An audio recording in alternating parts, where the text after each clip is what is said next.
देश भर के सरकारी अस्पतालों की सेहत बिगड़ी हुई है। मरीजों की बढ़ती तादाद और डॉक्टरों के खाली पड़े पद दोनों मिलकर इस बदहाली के सबसे बड़े कारण बन चुके हैं। शहरों की तुलना में ग्रामीण भारत में हालात कहीं अधिक गंभीर हैं।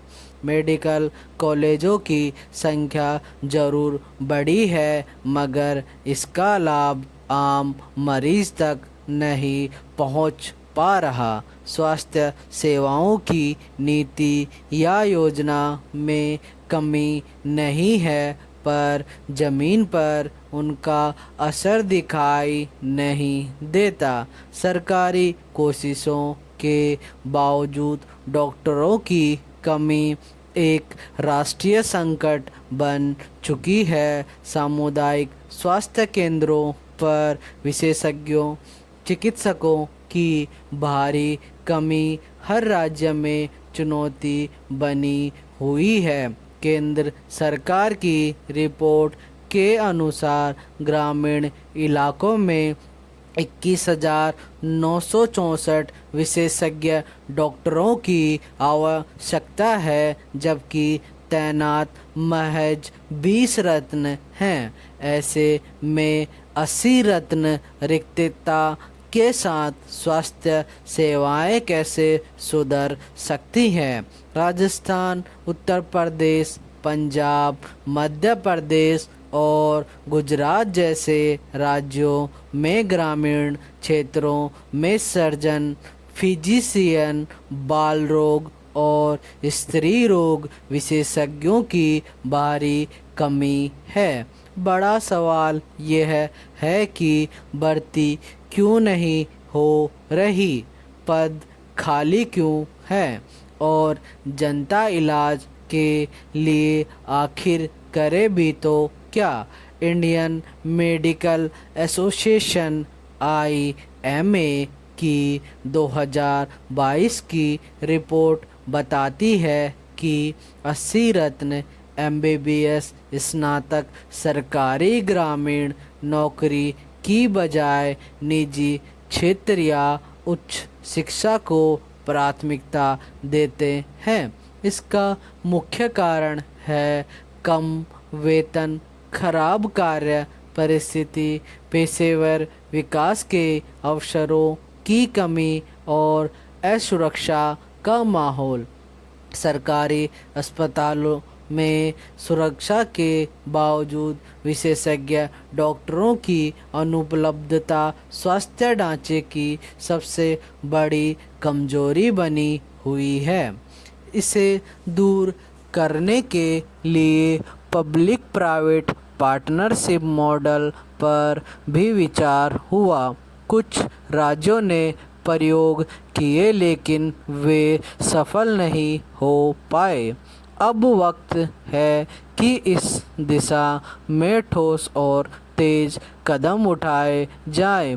भर्ती प्रक्रिया सरल और समयबद्ध हो, सरकारी डॉक्टरों की सुरक्षा और वेतन संरचना बेहतर बनाई जाए और ग्रामीण सेवाओं को प्रोत्साहन मिले। केवल सेमिनार या वर्कशॉप में स्थिति नहीं सुधरेगी, ज़मीनी स्तर पर बड़ा बदलाव लाना होगा। कोविड महामारी ने भारत की स्वास्थ्य व्यवस्था की कमजोरियों को उजागर कर दिया था, पर इसके बाद भी कोई बड़ा बदलाव, ढांचागत सुधार नहीं दिखा। रिसर्च और डेवलपमेंट पर कम खर्च हमारे स्वास्थ्य क्षेत्र को पिछड़ना बना रहा है। अब ज़रूरी है कि मेडिकल रिसर्च को बढ़ावा दिया जाए, सरकारी अस्पतालों को सशक्त किया जाए और बड़े कॉर्पोरेट अस्पताल केवल व्यावसायिक दृष्टिकोण से ऊपर के साथ सामाजिक जिम्मेदारी निभाए। सफ़ेद एप्रन में भगवान कहे जाने वाले डॉक्टरों को अपने सम्मान को बढ़ाने के लिए सामाजिक कर्तव्यों के प्रति सजग रहना होगा। विराम पैरा। आध्यात्मिक जीवन के दो आयाम होते हैं, एक व्यावहारिक और दूसरा अंतर्मुखी। लोग पराये इसे शांति, आनंद और मुक्ति का सहज मार्ग मान लेते हैं। उन्हें लगता है कि यह एक सुखद यात्रा है जहाँ दुखों से मुक्ति मिलती है और जीवन हल्का हो जाता है। किंतु इस पथ पर हम कौन है और क्यों दुखी है, इस प्रक्रिया में हम देख लेते हैं कि जिनसे हम चिपके हैं, पहचान, नियंत्रण और सुरक्षा, वे क्षणभंगुर हैं और हमारे दुखों को गहरा व लंबा करने वाले हैं। साधक को अहंकार जन्य इच्छाओं को छोड़कर विनम्रता अपनानी होती है। सच्चा परिवर्तन धीमी जलती हुई अग्नि है जो धैर्य, अनुशासन और फल की अपेक्षा से रहित निरंतरता की मांग करता है। आध्यात्मिकता कोई कभी कभार किया गया अभ्यास नहीं है, ना ही यह रहस्यमय अनुभवों तक सीमित है।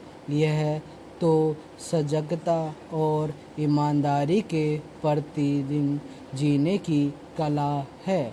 सच्चा आध्यात्मिक मार्ग यह भी सिखाता है कि हम सब परस्पर जुड़े हैं।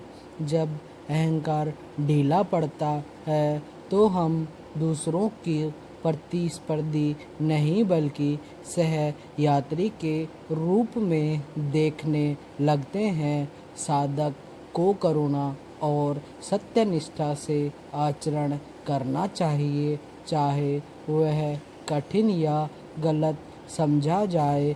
आध्यात्मिकता का अर्थ संबंधों से भागना नहीं बल्कि उनके माध्यम से स्वयं को पहचानना है। अक्सर हम बाध्य धर्मशीलता को आंतरिक प्रामाणिकता पर वरीयता देते हैं। संपूर्ण विराम।